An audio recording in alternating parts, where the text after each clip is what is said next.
Oklahoma football fans, college football fans, welcome into a very special edition. And I say special because it is very much indeed a special Sunday. Apologies, I'm not trying to distract myself by looking at my phone, but a quick matter to take care of there. But, anyways, welcome in. Very special Sunday. Congratulations to the Oklahoma Sooners fans who rode it out for this long throughout the season. Got my Dunder Mifflin mug. Sorry. Quick swig. Had something in my throat there. Man, what an amazing weekend for the Oklahoma Sooners. Truly special, truly just a great day yesterday, right? Oklahoma goes in. Really, we just witnessed one of the most improbable, the most gutsy defensive masterpieces in college football this season, really, I think, in a long time at Oklahoma. And I say that with yesterday's game, but I also take that back to throughout this season and what Oklahoma has been able to accomplish. The fact that Brent Venables started off this season on such a hot seat with no room for error, yet somehow pulls it off. It really was just truly incredible. The 11th ranked Oklahoma Sooners, the previously 11th ranked Oklahoma Sooners walk into Bryant-Denny Stadium in Tuscaloosa, Alabama to face the previously number 4 team in the nation, I believe, correct? Number 4 Alabama. Yeah, that's what I've got down in my notes. Come out with a 23-21 victory, a true defensive masterpiece. And I say that, and I will get to why everything leans on the defense. I think it's obvious. I don't think I have to point this out to you. But the offense didn't perform well. That's what has Oklahoma fans feeling such excitement about what could be with this team. Because, man, there is just an endless amount of possibilities. Man, it truly was just a fun game to watch, a fun game to experience for Oklahoma fans to be able to come from really feeling so, I put this out earlier today, but, where are my Oklahoma is the new Nebraska people at? And it's not a cut down to Nebraska whatsoever. For those of you who know me, know that I love Nebraska, that it's my second team through association of my family. My father and my brother and my whole dad's side all Nebraska born and raised. They're all Nebraska fans. But Oklahoma really was starting to feel like that was the case because here they come into the SEC. They move on to a better conference, and they think that the sky is going to be so blue and the grass is going to be so green there. In the first year, it was nothing but brown grass and gray skies, tornadoes rolling through and ripping up everything, and it wasn't for the Oklahoma Sooners' benefit. It really was about as disastrous as you could hope for. Obviously, it could have been worse, but it comes down to this year where Oklahoma ends up coming out with the win time after time and keeping on winning games that are just improbable. Not impossible, but improbable. Also losing games that they probably shouldn't have. And Oklahoma still hasn't played their best game. I think yesterday was maybe a C+, B- overall grading. And I think that's just because the defense comes away with such a high grade. And again, a defensive performance that kind of gets masked because of the offensive lack of performance, which is truly a disappointment. Apologies. Just, I don't know. The coffee's good today. The coffee always tastes better on a victory Sunday, right? Anyways, before we dive into it, make sure to hit that like button, hit that subscribe button. We've got a lot planned for this special episode because it's just a brighter feeling around here. Like I said, with I think what I was leading into, Brent Venables sitting here on the hot seat at the beginning of the season, seems like there's no room for error. You've got to keep on winning. You've got to find a way to reach. We were saying 7 wins is like the teeter-totter point. That's what I've been saying. I think a lot of you said 7 wins this season, and Brent Venables is probably out of here. I said 7 wins is probably a teeter-totter point where it's like, what do you do? And I think a lot of fans would react with the obvious, get out of here. But 8 wins was like a must for Oklahoma, and it just kind of felt like that's what they're going to be able to get to. That seems reasonable. But now sitting here, now 8-2 now. I don't have the record down in front of me. It'd be 8-2 right now. 2 more games left on the schedule, which are winnable. We'll talk a little bit more about Missouri later on this week. We'll learn a little bit more about who's going to be playing quarterback for them, whether that's actually going to be a tough test or not. I don't know. It's 2 winnable games regardless. But both seem, at this point in time, very, very, I don't want to say easy because that's disrespectful to both teams who are good teams, but they're very winnable. Oklahoma is very capable of winning those 2 games. Hit that like button, hit that subscribe button. I'm not sure if I even said that right the first time. Just too much excitement this morning.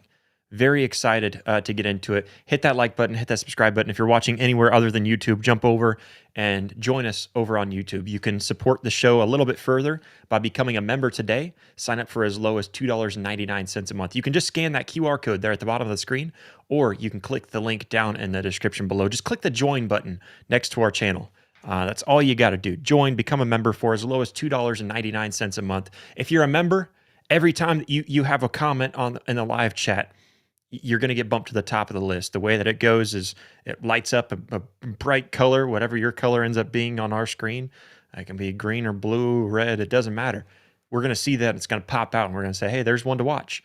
Otherwise, if you just leave a donation, leave a super chat, and we will always get to your chats. I do have to jump over to the chat real quick because Jackson, what is up, Jackson? A good friend over here at the Voice of College Football, Alabama guy, and really good sport because as soon as the old lady sang, the first person to text me was Jackson. And then I had some Auburn fans texting, hey, congrats, thanks a lot for beating up Big Brother for us. No, it was truly a fun game. Congrats to I mean, your team put up a really good fight, and Brent Venables said it in the post-game press conference too, Jackson, that he said Alabama was a really good team. He said neither team really deserved to lose. Sorry, one thing bothering me here. We'll get that fixed real quick. I was a little too far zoomed out. I don't know. I don't like that. I don't like that. But anyways, Brent Venables mentioned that neither team really deserved to lose. This was such a hard-fought game that it was anybody's game, and it felt like even down to the last moment, it felt like it was anybody's game. Stacy's in the chat. What's up, Stacy? She says 10-2 still possible. You're right.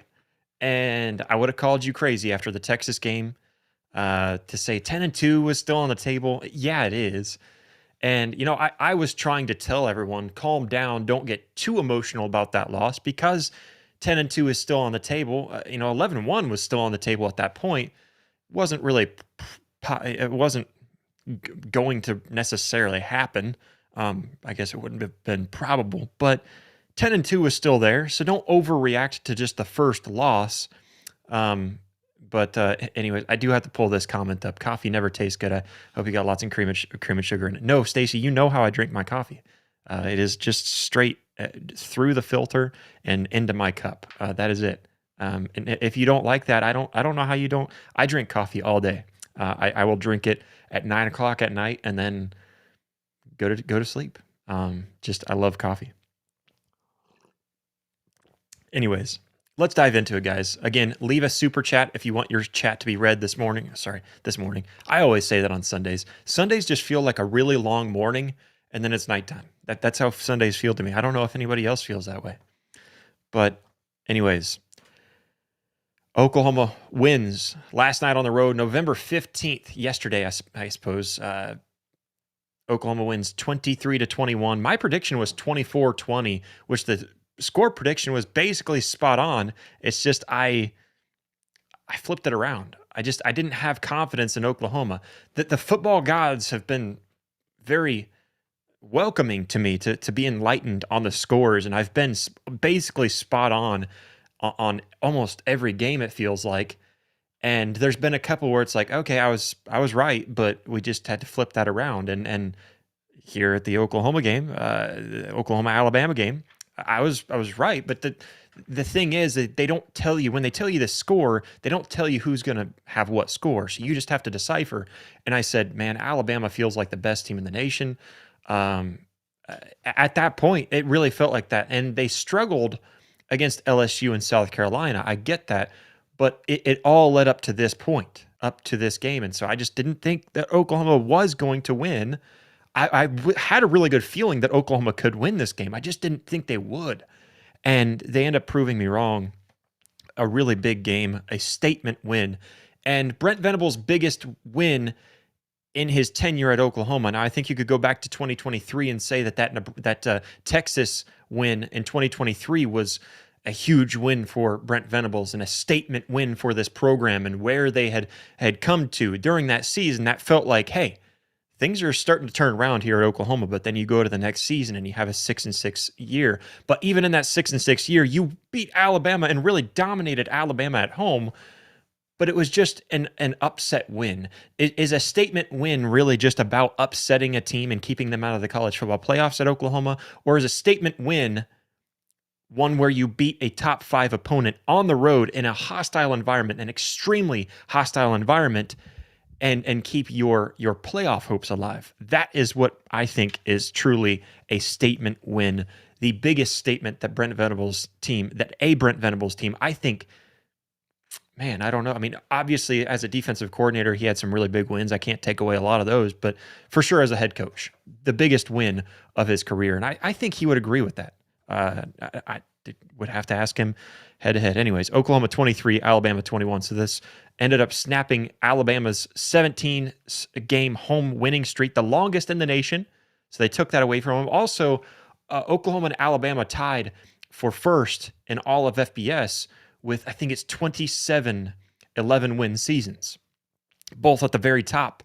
Oklahoma beating Alabama now keeps them from being able to win that 11th game in the regular season this season, which then keeps them tied regardless of how Alabama's season ends out. So that's something that I thought was kind of fascinating. I don't know.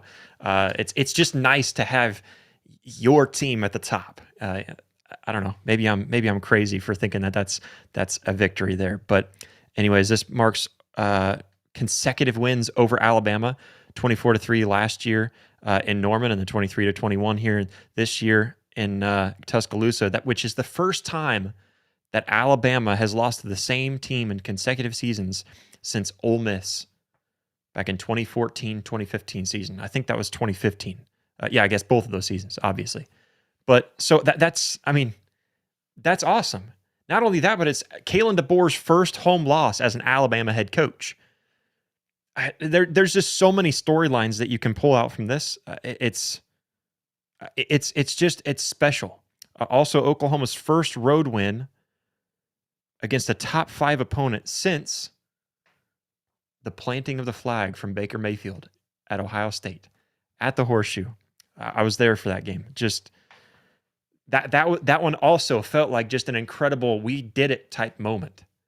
You go on the road in a hostile environment, extremely hostile environment. In Tuscaloosa, very hostile, very, very passionate fan base. There's no doubt about that.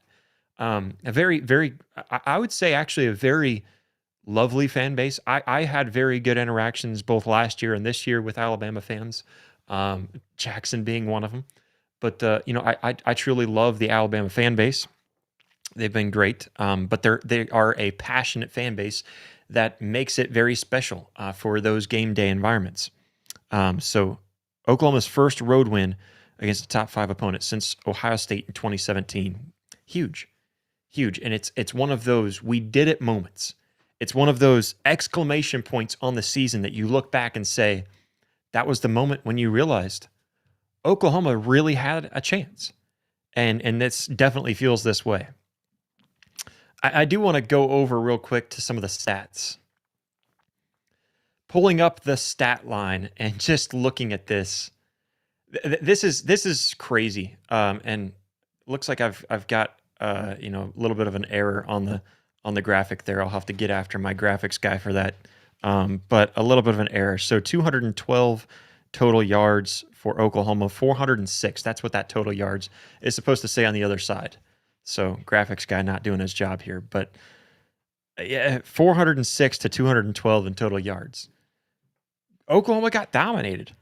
They really did. Alabama was on paper. Alabama was the better team. I don't know how you look at this any other way.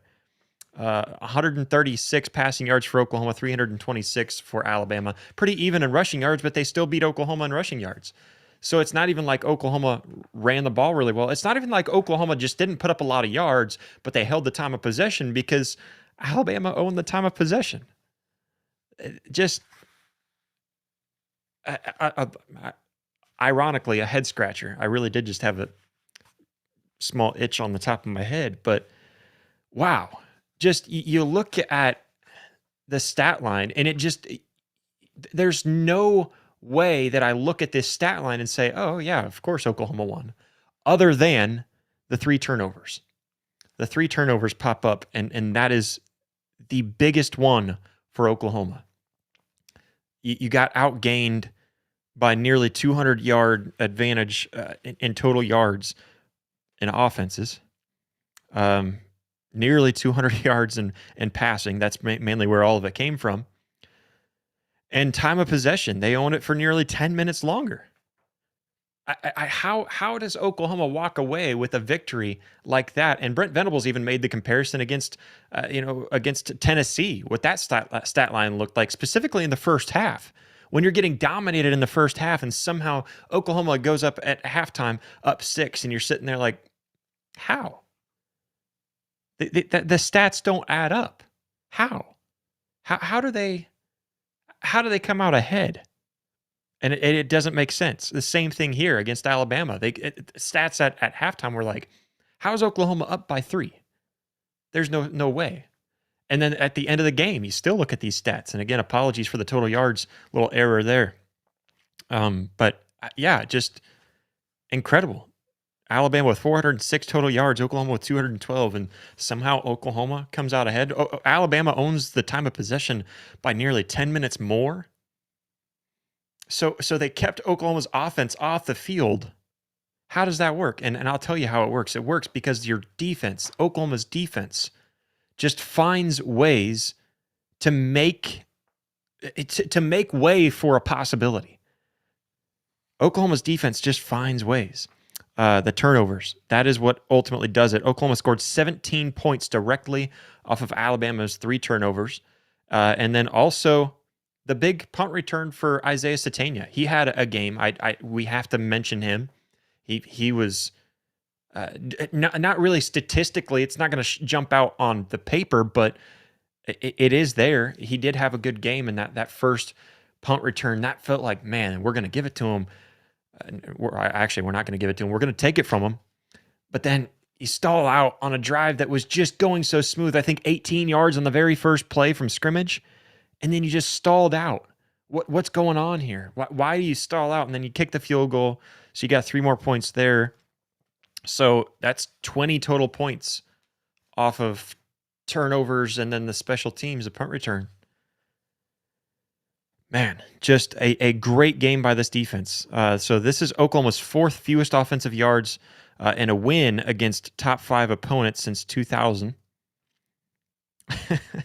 Just a lot of storylines and stats that you pull out from this game that's just so crazy. So, I think this game really proves the old adage of just simply, it's not about the stats that you accumulate necessarily. It's more about what you do with the opportunities that you're given. And that's exactly what Oklahoma did, because they protected the football like their playoff hopes really depended on it, which they did. And meanwhile, Alabama's 3 turnovers were the deciding factor in this ball game, because games like this are games that just it's decided by a field goal. And it was in this game. It was decided by less than a field goal even. And so it's decided by a field goal. You can't turn the ball over 3 times. You can't give 17 points off of turnovers and a huge punt return to get them into position to give Oklahoma 20 points. Alabama gifted Oklahoma 20 points when you consider those 3 things.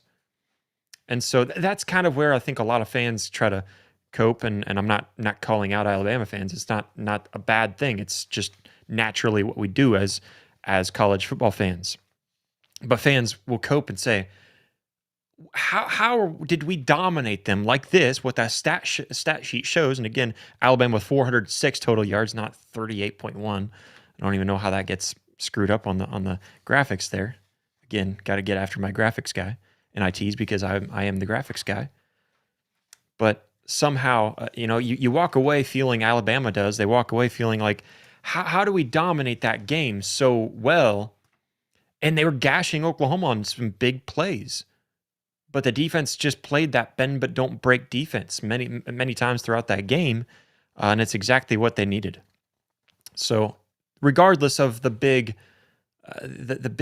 difference in total yards, Oklahoma's defense wins this game, specifically with those 3 turnovers and 17 points off the turnovers, another 3 points off of a big punt return. Defense wins the games. And at this point, Oklahoma's pretty confident, pretty comfortable, pretty used to being a defensive program. They've kind of been that way for the last 2 or 3 years, and they're okay with it. I think Oklahoma fans would tell you, yeah, I'm okay with scoring 23 points if it means we walk away out of Tuscaloosa with a win against a top 5 ranked Alabama team. Defensive dominance is really what stands out, and I think the special thing that a lot of Oklahoma fans are taking away from this game is the Bowen brothers, the show that they put on, the clinic that they put on, the fact that both Bowen brothers are there. There was one point in the game where it was actually Peyton screwed up and I think just made a bad attempt at a tackle, and then Eli comes in with the cleanup. I thought that was kind of funny. Like, come on, big bro, you're supposed to be teaching me how it's done. It might have been the other way around, but I'm pretty sure it was Peyton that made the missed tackle, and then Eli cleaned it up. But there was just a lot in this game that you look at and you say, man, these two brothers, they were huge, and it's fun to see the two brothers kind of get their shine together in such a big game. First, starting off with little brother, Eli Bowen's pick 6 in the first quarter with about 2:03 left on the clock there in the first quarter. And the crucial part about this is that it came in a moment where Oklahoma should have had a turnover. And you're just sitting there pounding your fist and thinking, like, how do you screw that up? You don't pick it up. And I think it was Kobe McKenzie, correct me if I'm wrong, who goes to try to scoop up the ball and ends up kicking it out of bounds, basically. I think it ended up being recovered by Alabama, but kicking it around instead of just picking up the ball, just jump on the ball, dive on the ball, take the turnover, and you're frustrated. And now Alabama's in a chance where they can go down and kick a field goal now. But then the very next play, Eli Bowen just reads Ty Simpson's eyes and picks up the interception. So really cool stat here. So 87-yard interception return. It was pick 6 off of Ty Simpson from Eli Bowen. Eli Bowen with an 87-yard interception, an 87-yard pick 6. I believe that's tied for the 9th longest interception return for a touchdown. So pick 6 in Oklahoma school history. Kind of incredible that they've had 10 that long. I mean, it's very difficult to find a pick 6 being that long. But it's also Ty Simpson's second interception of the entire season of his career, and second career interception for Eli Bowen. And it's the second interception for Eli Bowen in his career, but it's both times against Alabama. Really special on that. And I want to bring this up as well because it comes after Kip Lewis coming in on a blitz that forced the quick pressured throw. So it's Kip Lewis coming in there to make the big play. It's Kip Lewis creating the pressure to get that ball out. I say that because we're going to get to more about Kip Lewis, man. He was just truly a special player throughout this entire game. That ended up putting Oklahoma up 10-0 real quick in this game, and it just felt like as long as Oklahoma doesn't blow it, they've got this thing. They've got it. They've got the momentum in Bryant-Denny Stadium and silencing this stadium. And you feel that way because of what Oklahoma just did a couple weeks ago against Tennessee in good old Rocky Top. But then, Robert Spears-Jennings, he also kind of disrupted the receiver there and also got a good block there. And then I'm trying to think of who it was might have been Owen Heineke that hustles down the field and had just hustled down there, got a good block there. But they had an offensive lineman that came running down. He was the one that ended up making the play. I think it might have been 64.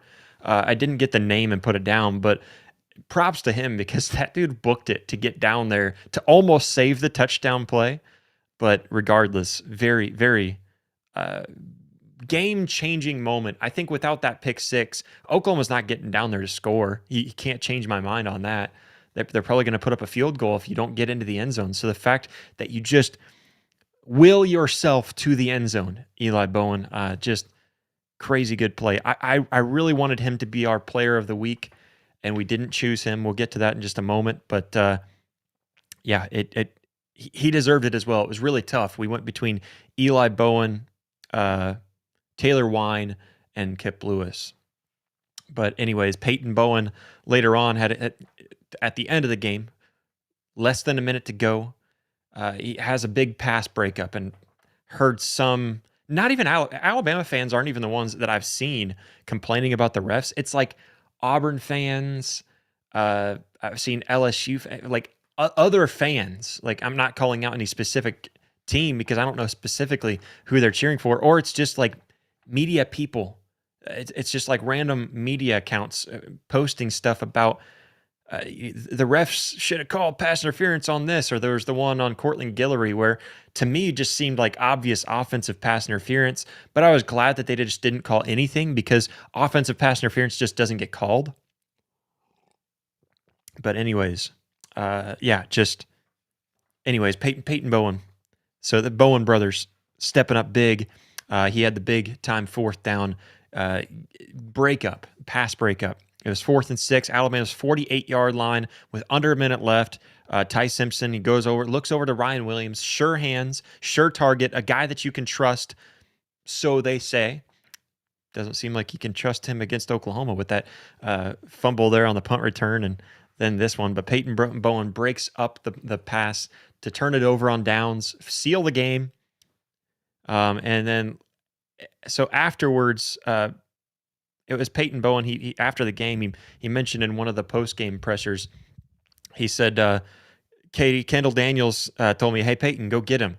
So he said, I knew they were going to, he said, I knew they thought we were going to blitz them, so they were going to try and get the ball out quick. I had help inside, so I shaded outside, just made the play. Had to make sure I typed that down because that was a fun clip that I liked from his post-game interview. Kip Lewis also, which we're going to get to him as well. We'll go ahead and throw this up there. Kip Lewis. Much deserved Oklahoma at the Voice of College Football Player of the Week.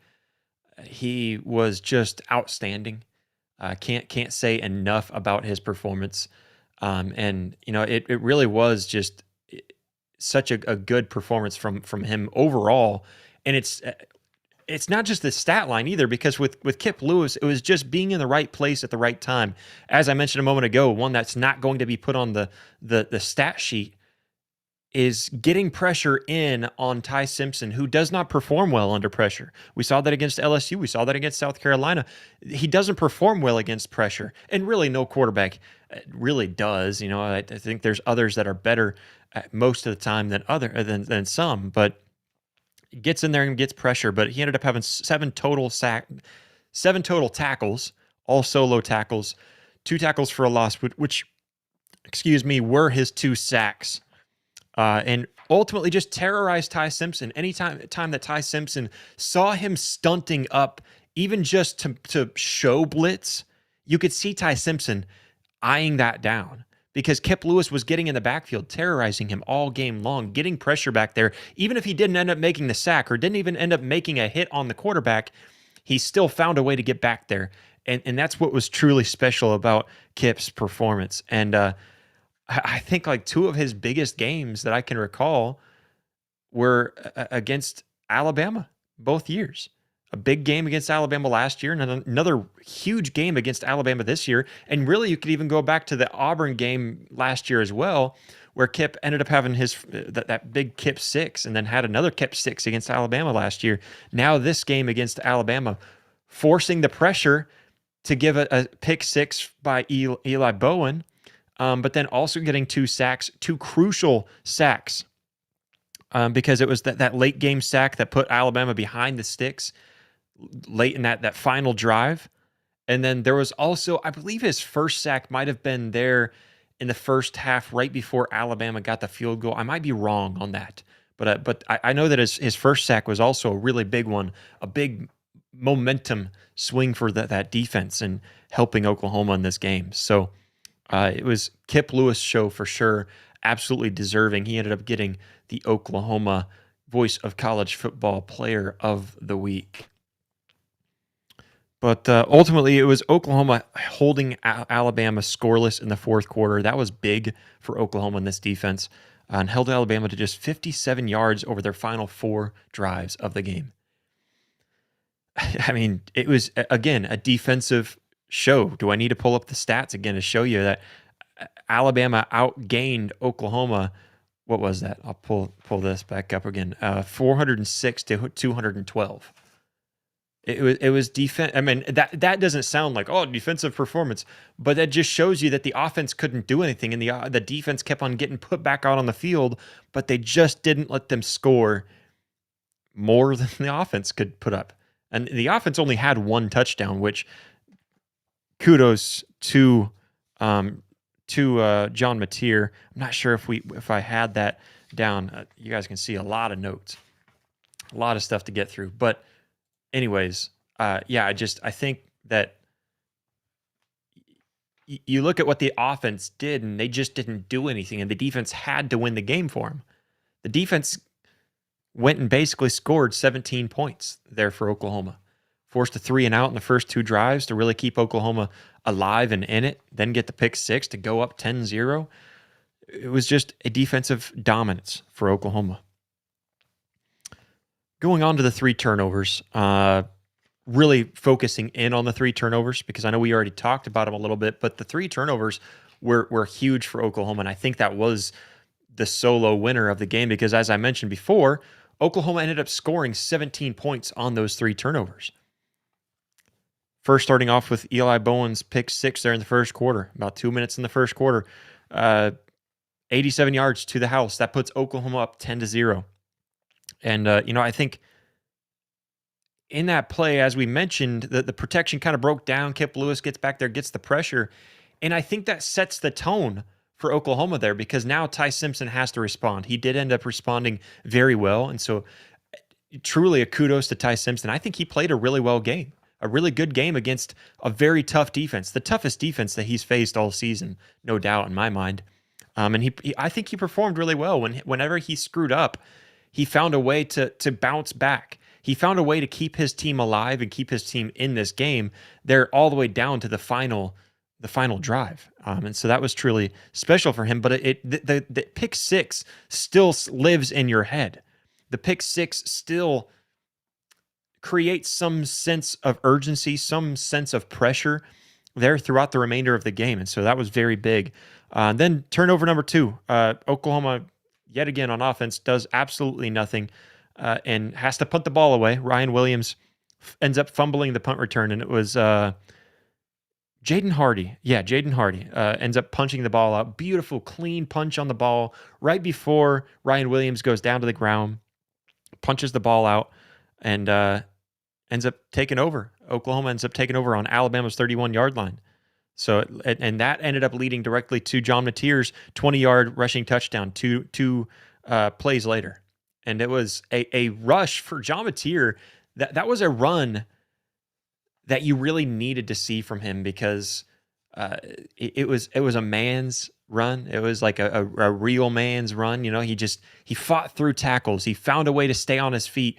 And it just was relentless. He saw the end zone. He wanted the end zone. And for a quarterback, and especially John Mateer, you're taught just to go down. Don't fight for extra, because for one, you fight for extra yardage, and somebody's going to punch the ball out. You fight and spin around and do all this through contact, and somebody's going to punch the ball out. Not only that, but you're a quarterback. We need you to stay healthy. We can't have you getting twisted up. Can't have you getting hurt. Can't have somebody stepping on your ankle the wrong way or something when you're fighting through all that contact. Whatever it is, you just go down. That's the quarterback move. That's why they slide, and it's because you're the most important player on the field when the offense is out there. But instead, he fights through the contact, spins around, and just refuses to go down until he reaches the end zone. It was a spectacular run, spectacular touchdown. That puts Oklahoma up 17-7, though, after the fumble on the Ryan Williams punt return there in the second quarter. Then number 3, third quarter, late in the third quarter, Taylor Wine's sack fumble. Just huge. Huge. A backup. Let's just throw that out there because a lot of people were saying, R. Mason Thomas not in this game. Pfft, Oklahoma's defense is cooked. What are they going to do without R. Mason Thomas in the game? I don't know. We got a couple of guys we can throw in there in the backfield, or in the background. We're sitting here on a road trip, and we got 3 kids in the back seat. But then and those are the three good ones that can really step up and make a play. But what you don't know is we got a third row. We got some more back there that could step up and do something. But probably a bad analogy there. Anyways, the backup, Taylor Wine, comes in there, gets the sack on Simpson. Just perfect timing, getting around the edge, being physical, being fast off the edge. And it looked like Kip Lewis in the game. It looked like, the negative version of Kip Lewis, I guess you could say. I mean, it looked like R. Mason Thomas. It looked like R. Mason Thomas was in the game. It looked like he was in there. It just flying through the outside, the tackle out there on the outside and getting back there. Kendall Daniels ends up pulling it in. That puts Oklahoma down on the 28-yard line. Ends up to set up Tate Sandell with the game-winning 24-yard field goal. We didn't know it at the time, but that was the game-winning field goal. Oklahoma went up 23-21. And then this was also Ty Simpson's 5th consecutive game with a sack fumble. That's not good. And that's not entirely on him either. You got to give him some more protection. He was trying to get the ball out too, and that's why he ended up fumbling it. He found his guy. He made a quick read. It's just Taylor Wine was quicker. Oklahoma scored 17 points directly off those 3 turnovers. And a game that's decided by 2 points, that is your ball game right there. Turnovers, 3 turnovers, 17 points. Just can't happen if you're Alabama. So yeah, Taylor Wine, incredible story, incredible performances. He is proving to be like probably, I don't know. I feel like the way that he performs, I would say on this entire team, I would say he's in the top 5 best overall players on this team. That's crazy. That's crazy to say. I feel like that's a hot take, but no. Anyways, moving on to Tate Sandell, Mr. Automatic. We like to call him around here, Mr. Automatic, because it doesn't matter where you set that ball up. He's just gonna line up. Look at there's the uprights. I just got to make it between those 2 big yellow things that go straight up. All right, we can do that. No problem. 3 for 3 on field goals on the day. He made a 25, 52, another 50-yarder, another 50-plus yarder. 25, 52, and 24. Those were his 3 field goals. He's now 21 for 22 on the season. He's made 21 straight. Okay, yeah, so I was reading my next line here, but didn't read the extent of what that next line is. So he is now 21 straight. He missed his first field goal, and everyone at Oklahoma was going, not again. It's like the Ben Affleck meme of him sitting there smoking a cigarette and just like, dang, here we are. A field goal kicker that can't make it again. But Tate was like, hey, slow down, guys. Like, there was a lot of nerves going into that first kick of the season, guys. Like, chill out. I got this. Let me just hit a bunch of 50-yarders and stuff. I think 7 for 7 on 50-plus yarders this season. Nothing. Just show me where the field goal posts are and where I got to make it. Put me within a reasonable range. Stop making me kick it from 55 if you could. But I'll do it. If you really need me to, I'll do it. And I'll do it twice in a single game on the road in a hostile environment. Mr. Automatic, Tate Sandell. He's now 21 for 22 on the season. That's 95.5% on the season. 21 straight field goals, which now sets an OU record, which was previously 19 consecutive made field goals. So he ended up breaking that in that very first drive for Oklahoma because he was tied with 19 after the Tennessee game, which ties Gabe Burkich from the 2014 15 season. I'm trying to remember exactly when that was, when Gabe Burkich was around. But so tied the record against Tennessee. And so now you feel like, oh man, now there's pressure because I know it. I've had 2 weeks of people telling me that there's a record I could break here. And you line up and you drill it and then drill another one on top of that. Go up 21 straight field goals. So a new OU record, second longest streak in SEC history. I didn't look to see what that streak is at because I want to see him break it now. He's the best kicker in the nation right now. The 52-yarder, third quarter field goal to take the lead, 20-14. Just a 52-yarder to take the, to I guess retake the lead or bump yourself back up anyways. It just shows that clutch gene that he's got to be able to line up and just say, I don't care. I'm just going to line up and kick a field goal. I don't care where I'm at. I don't care if I'm in my own stadium or I'm in your stadium. Walk in your trap, take over your trap. That's been stuck in my head all day. But then the game winner, 24-yarder. And I know it's just a 24-yarder. It's just like half of what he's capable of doing, less than half of what he's capable of doing. But he lines up with the pressure to give Oklahoma the lead. And you go up 23-21 now. The lead that they wouldn't relinquish because of the defense. Because of the defense standing tall when it mattered the most. So after a historic 4-for-4 performance against Tennessee, including 3 50-plus yarders against Tennessee, and then setting the FBS record for the longest average distance per make. Tate Sandell just continues to keep on making field goals and showing that he's a reliable weapon for Oklahoma. And he's part of Oklahoma's arsenal now. You have to look at Tate Sandell and be like, if you're defense, we have to keep them out of field goal position because he's going to make it. Oklahoma, by the way, is still 100% in the red zone and scoring in the red zone because of Tate Sandell. Just incredible stuff. Incredible stuff from Tate Sandell, Mr. Automatic. And then John Mateer. We got to throw in a little bit of John Mateer because he managed the game well. No turnovers. He had a couple that could have been, but he managed the game well. He went 15-23, 138 yards, no passing touchdowns, no interceptions, but he did carry the ball 10 times for 23 yards, and it wasn't the amount of times he carried it. It wasn't the number of yards that he had, but it was the moments when those yards came that he just kept drives alive. There wasn't many times, there was only once where he was able to manage to get the team down the field, the offense down the field, and score and get in the end zone. But there were multiple times when he just found a way to extend a drive a little bit further, and it was big. Ended up having 161 total yards of offense for the young man, and then the touchdown that we mentioned a moment ago, 20-yard touchdown, rushing touchdown to put Oklahoma up 17-7 at that point. And it was just again a crucial momentum stealing drive for him. So he's got a lot of room for improvement. He could improve on a lot of things, and I think we could take away a lot of him, room for improvement there for John Mateer. But who cares? He's getting the job done. You don't really need anything too spectacular, too special. Just go in there and do your thing, and that's exactly what he did. Oklahoma's rushing attack, struggle bus. I think you could throw that out there.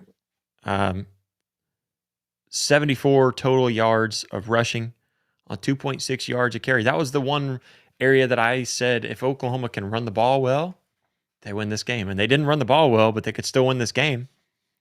Xavier Robinson, 10 carries, 34 yards. Torrey Blaylock had 4 yards a carry. And then we just mentioned John Mateer with his 10 carries for 23 yards and a touchdown. But a lot of it came from Isaiah Satania on a jet sweep, which was the team's best run besides John Mateer's touchdown run. but it was the longest run of the day. So Alabama's run defense, surprisingly, it's kind of struggled against the run this season, but it made a way they made a way to stop OU from being able to run the ball and control this game. And again, you go back to the time of possession where Alabama owned the time of possession. It's because their defense was able to stop Oklahoma's run and get them out of here.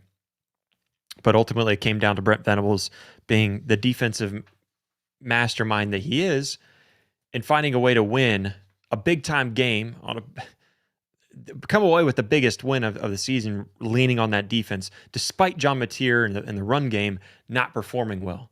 And so it was huge for this team.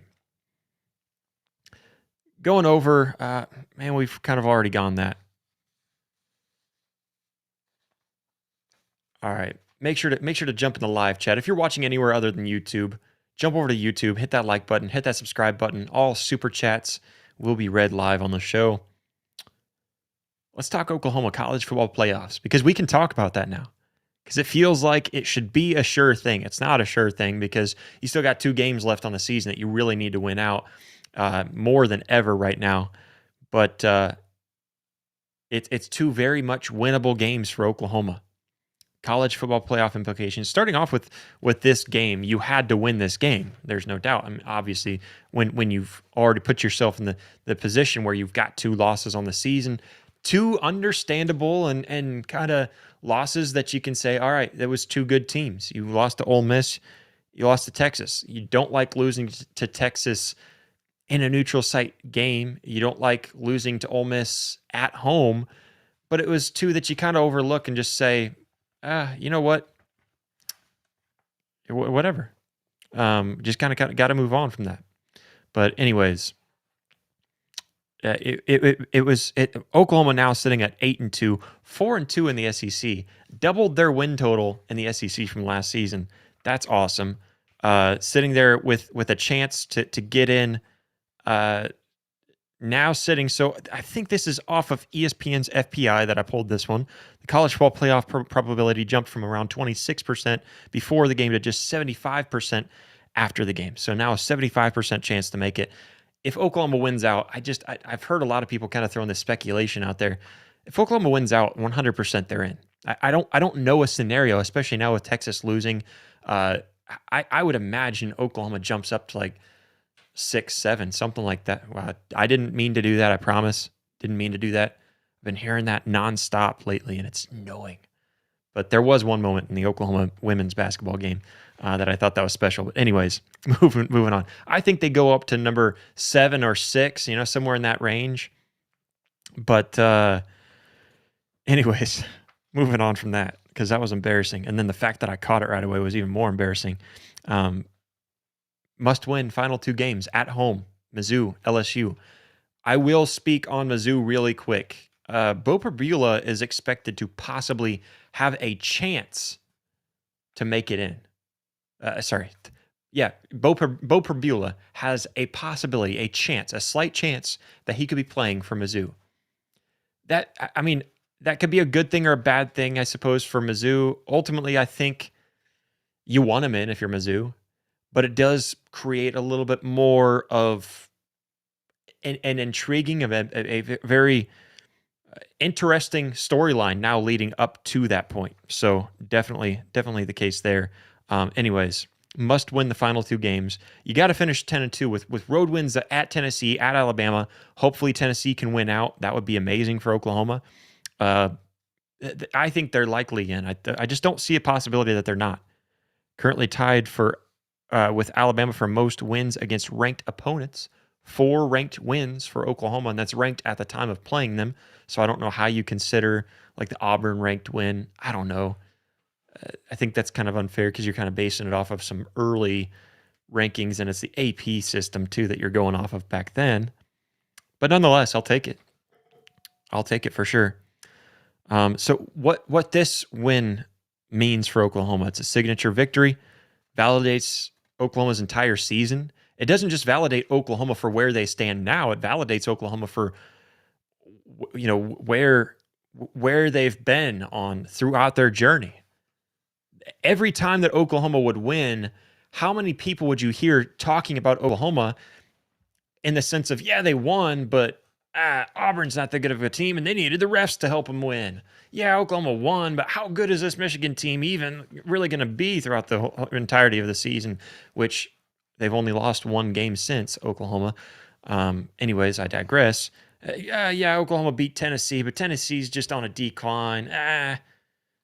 The refs helped them, even though Oklahoma had more than 3 times the amount of penalties. Whatever. How many times have you heard that from just about anyone throughout the season? Every time that you lead into the next Oklahoma game, can Oklahoma really pull off the win this week against Tennessee? Tennessee's too good for Oklahoma. Oklahoma's going to get killed. They're not going to go into Tuscaloosa and beat Alabama. Are you crazy? And so this win validates Oklahoma, and all of those times that these idiot media people forget that I said that Oklahoma was going to lose. Okay, don't bring that part up. No, I'm just kidding. But no, I mean, it really truly validates Oklahoma that guys like myself don't have confidence in them going to Tuscaloosa to win on the road. They're hard to kill. Shoot to thrill. I don't know why that song is that part of the lyrics. I'm gonna have to think. My dad would be upset with me for not knowing for sure off the top of my head. But anyways, it also proves that this defense truly is playoff caliber. And I'm gonna throw this in there as well. With the defense being the playoff caliber that they are, so Oklahoma makes the playoffs. Let's just assume that they will win the last 2. They should, and we're going to cross our fingers. They just have to cross the T's, dot the I's, make sure that they keep on playing the way that they've been playing here the last couple of games. Just perform well. Don't have to do anything cute on offense. Just get it done. Close out the season. There's a really good possibility, guys, that Oklahoma hosts a college football playoff first round. There's a very good possibility of that. So just throwing that out there. I'll have to look at the bracket to see what seeds they would have to be in order to. If you know that off your top of your head, or you can look that up for me, please throw that in there. Anyways, so this is a defense that is playoff caliber defense. Tate Sandell also gives you that extra hope, knowing that you can line up from 55 yards. You can line up 7 out of 7 from 50 plus, guys. 21 straight made field goals after missing your first one this season. An incredible specimen. I think you look at all that for. I'm not going to talk too much to Alabama and what this means for them. But what it does mean for Oklahoma is that it's a narrative flip for Oklahoma where you now have to take them serious. You have to take them truly serious. And thank you, Jonathan. He says 5 through 8 hosts the first round. Oklahoma's probably in the top 8 now, which means if they win out, they're absolutely going to be in the top 8, and they host first round playoffs. I'm excited. I'll see you guys there. Bought my tickets already. It's an identity that Oklahoma has now. It's an identity of a winning program. And I don't like to name drop or anything like this because I don't know. It's not my style. But even Brandon Walker came out and saying, I got to just jump back and say, I've been on Brent Venable's back for a while and saying that he's not the guy for this job, but he proved me wrong. Okay. I have to shut up now. I still don't. It's okay to not still have like a little bit of distrust there, but for guys like I do want to. I'm calling Brandon Walker out because kudos to him. And so if he were to ever see this clip, which I don't think he would, but if he does, he's not my favorite. I'm not going to say I don't hate the guy. I don't dislike him. I think even he can understand why people don't like him. But the fact that he comes out and says, "Hey, I've been wrong." Kudos to you, man, because that's hard to say. I've been on here, done the same thing. I had to say it about Oklahoma. I didn't think they were going to win this game. But Brandon Walker comes out here and says, hey, I've been on Brent Venable's back. And I think there's been a lot of people that are like, yeah, I didn't think that he was the guy either. But look at him, dude. Like, he's got an elite defense. And this elite defense is winning big-time games and sealing, I guess, creating possibility to make the college football playoffs. If they make the playoffs this year, dang, like we were 100% wrong. And, kudos to everyone who has come out and said, I was wrong. I was wrong about this Oklahoma team. But what this win does for Oklahoma is it flips the narrative. They were kind of written off after that Ole Miss loss back on October 25th. And instead, they turned that around for themselves. They flipped the narrative back.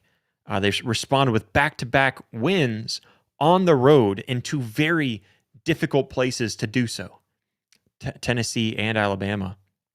They proved, specifically this defense, really, they've just proved, and this whole team, you have to give it to the entire team because it is a true team effort, but they showed their resilience. They proved their resilience and just the championship mentality, the fact that they truly believe that they deserve to be in the SEC championship talk because there's a lot of things that could happen. They now have the head-to-head with Alabama, so if Alabama were to be shocked and lose in Jordan-Hare there in the last week of the season, Oklahoma will get the bid over them.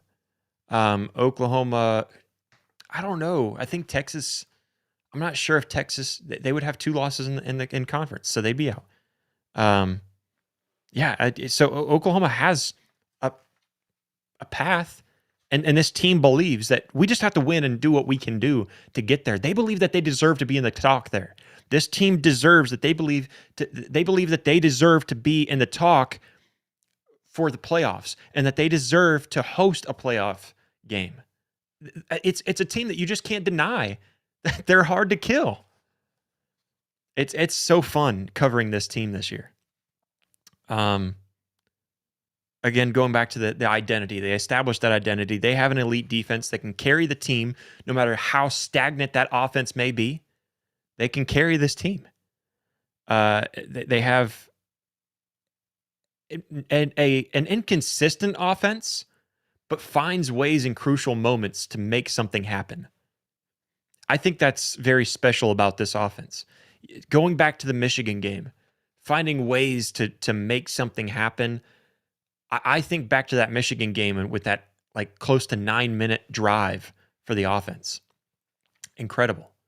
Finding ways to win against Auburn in a game, looking back, should never have been that close, but they find a way to put more points up on the board. Tennessee, you go down and you get punched in the mouth. The stadium gets completely deafening loud, and you find a way to respond. You get down there and you put yourself back on top.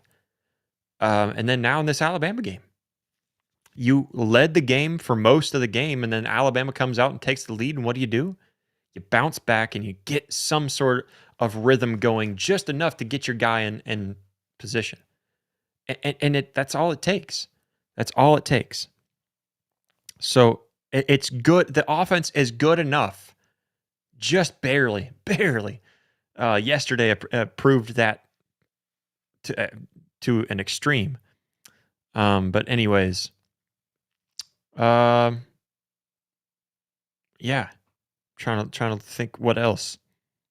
Tate Sandell is part of their identity. I think you have to throw that in there. Tate Sandell is definitely. How about this too? They can win even in an ugly and hostile environment. That is an identity for the Oklahoma Sooners in 2025. They can win on a any environment you throw them in. So why can't they go on to win a tough playoff game? Why can't they win if they were to have a miracle happen to make it to the SEC championship game? Why couldn't they win that game? Just interesting thoughts. That is the identity of this team, though. Tough defense. Offense that is just good enough and can do what they need to do in crucial moments at times to win a game. When they feel like their backs are against the wall and they need, like most of the time, it's like, we don't need anything from you guys on offense. So just go down there and give us what you can give us. We'll take whatever you can give. And they do that. And then there's other times when you really need them, and I feel like they find a way, and John Mateer being a big part of that. Not always, because it hasn't always panned out for them, but that's definitely part of their identity. And I would also say special teams as a whole, specifically Tate Sandell, and then also just the fact that they can win in whatever environment you throw at them. This is definitely Oklahoma's best win as an SEC member. I think we can throw that out there quite very, very easy to say that is the best win, because your best win can't be one where you barely make bowl eligibility when you're Oklahoma. Your best win can't be one that you just upset Alabama and kept them out of the playoffs. That's not what Oklahoma's all about. And so this season, you didn't kill Alabama's chances, but you took your own. You put yourself on the map. You gave yourself a chance. And I think that's way more important. 4th win against ranked opponent this season, now tying Alabama. We already kind of talked about that. But after struggles in year 1 and year 3, year 1 in the SEC, major struggles at year 1 in the SEC, Brent Venables finds a way to get back-to-back signature wins for the Oklahoma Sooners, and he shows that this program is back. I mean, they're on the right trajectory. This program is back in the talks, and that's what Brent Venables wanted out of this team. That's what he believed that this team could be all about. We're going to talk more about Missouri later on this week, although we do know that's 2 must-win games. Sooner magic happened yesterday. I put that on my notes with nothing else, no context around it, but definitely felt, I mean, correct me if I'm wrong, was that not some Sooner magic? That felt like Sooner magic to me. To walk away from Tuscaloosa with a big win felt like Sooner magic to me. Jonathan says, did you know the outcome of the game when watching, since you were covering men's basketball? Yes, I actually had some Nebraska guys, and I forgot his name, but one of the Nebraska guys, I think he was with 247. I'm trying to remember. We had a few of us up there, though. We were up there watching it, so we had it going. Because the game actually ended before the men's basketball game started, which was awesome because the men's basketball game kind of started pretty late. I was like, man, like this game's still going on. So I'm up there in the media room and I was like waiting, and I'm watching, and I was like, all right, I got to get out there to go watch some of the warm-ups and stuff. And so got out there, and then when I sat down, that guy already had it up on his laptop. I'm like, hey, do you mind if I peek over your shoulder here? So he sat it there right between us. So anyways, Jackson says, I've got a good feeling OU will beat Missouri and LSU. I have a pretty good feeling about that too, Jackson. And I think you're a pretty smart guy. So I think you got that. You hit that one right on the head for sure. Stacy agrees with me that it was Sooner magic.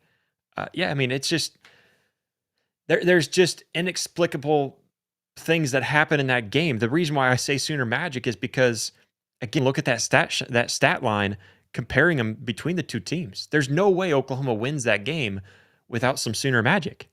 The 3 turnovers, that's Sooner magic. Kip Lewis, Taylor Wine, Eli Bowen, Peyton Bowen. Yeah, I mean, who else do we need to throw in there? Jaden Hardy. I think you got to throw him in there for the big punch out. Jackson says, I wish Texas would have beaten Georgia yesterday because that would have meant we could have had a Red River rivalry rematch in the playoffs. There's still a very small possibility that Texas bounces their way back. They don't hold their own destiny, so that's definitely part of it. There is a small chance that they get in there, though. So if Tennessee were to win out, that means that Vanderbilt. Excuse me, sorry, I'm kicking my table here. Vanderbilt doesn't make it in. They don't have any chances. They don't win 10 games. So maybe Texas jumps ahead of them because of the Texas A&M. If they were able to win out and beat Texas A&M, there's a small chance. Here's the one that I want to pick for you guys. Oklahoma hosts USC, the Trojans, in Norman. I want that one. I want the storyline. I want that one. Plus, it's an easy win. I'll take an easy win in the first round. Jonathan says, are our offensive struggle scheme or players? I think it feels to me a lot more players most of the time, when I guess both, because Ole Miss, that felt more like scheme. Ole Miss, how do you go away from the run game when Xavier Robinson was sitting there taking the game for you? All you had to do is just be like, here, man, you go do your thing. And he was going to, I mean, at the very least, he winds the clock down with all of the gains that he was having. How do you go away from that? So that one, I would say scheme. Yesterday, it felt like player performance. It really did. Felt like there was a lot of times when, Eddie Pierre-Louis had a bad false start. Trying to think. There was a couple of holding calls.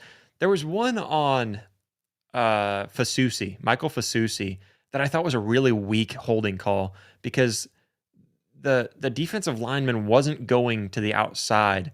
He ended up like pushing to the outside and rolling around to the inside. And so he had his hand on the outside. I don't think he had him held at all, but I don't know. It was a weak call. It just frustrates me because there's that stuff that gets called, but how many holding calls have been called on Oklahoma's opponents' offensive lines? I hate complaining about that every week. I really do, because I know how that sounds from the outside. I get it. I 100% agree with you guys on how that sounds. I know it. I know. But it's frustrating. And I don't, if you were to actually watch Oklahoma's defensive line, specifically the interior, please tell me. But anyways, I guess going back to your last thing real quick though, it's player performance seems to be the bigger part yesterday on offense, to me, just because you think of things like if you go back and watch some of the film, and I wanted to do more film studies with you guys, but the university and YouTube have really cracked down on a lot of that stuff, so we're trying to be careful with that right now. Anyways, if you go back and look at some of the film, there's times when it's just John Mateer's not making the right read. Maybe he's not getting the ball out quick enough on the right spot. There's other times where, again, penalties that shouldn't be happening. You can't false start, and I guess a little part of that too is I don't know when you cross the line, because I know I've seen it called several different games, seen it called several different times where a defensive player comes up and runs up on the line and stops real hard, and they call that as if you're not allowed to do that. You're not allowed to clap. You're not allowed to force the offensive line to jump. Anyways, going back to you real quick here on Jonathan. He says, I heard Simmons was in the game. Did he replace Foje, or was it just some spot snaps? Also, did X-Rob get hurt in the game, or did he come back in?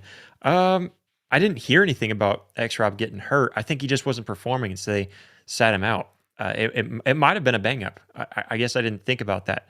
But I as far as Simmons, I'm not really sure on that either. I don't know. I actually asked about that. So he did just come in shortly, and I don't know if it was like he did come in and replace Foje for a brief moment, and then just came right back out. And so, because I believe Foje ended up finishing out the game.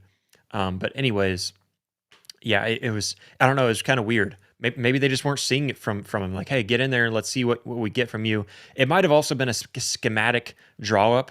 Hey, we know that you're better at this scheme, and so we're going to have you go in for that. And then they took him back out. That's very much possible. Travis, what's up, Travis? He's in the chat. He says, I think Mateer's confidence in his O-line is growing. That will help moving forward. Yeah, he definitely is.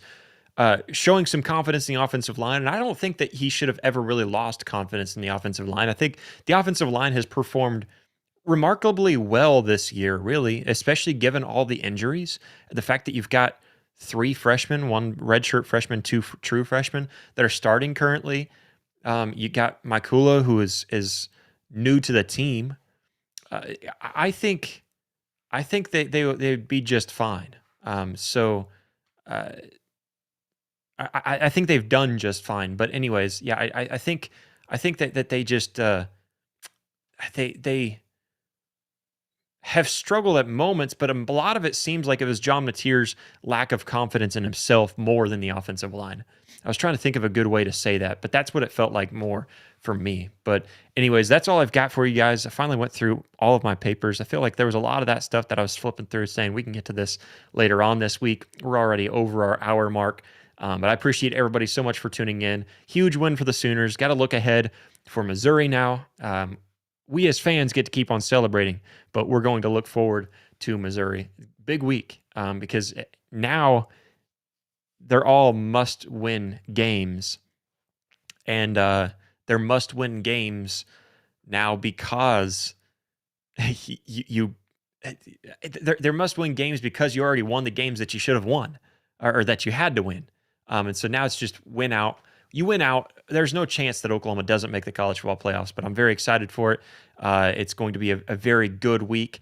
Got a lot to cover. Make sure to join us again live here on the channel Mondays, Sooner Smiths. So you got Sooner Smiths on Mondays at 7 p.m. Central Standard Time. Tuesdays here with you. Tuesdays will be our Sooner Spotlight, Oklahoma Sooners Live. We'll see about Thursday. I apologize. I know that I feel like I haven't been able to make it a whole lot. I've been traveling a ton. But Thursday, I'll see what I can do. I think I should be able to make it work. I'll be in I'll be in Florida this weekend, so it's going to be a lot of fun. Anyways, I appreciate everybody so much for tuning in. Make sure to join us. We're giving you guys all kinds of content. Hit that like button, hit that subscribe button. We're giving you Sundays, Mondays, Tuesdays, Thursdays, and post-game Saturdays.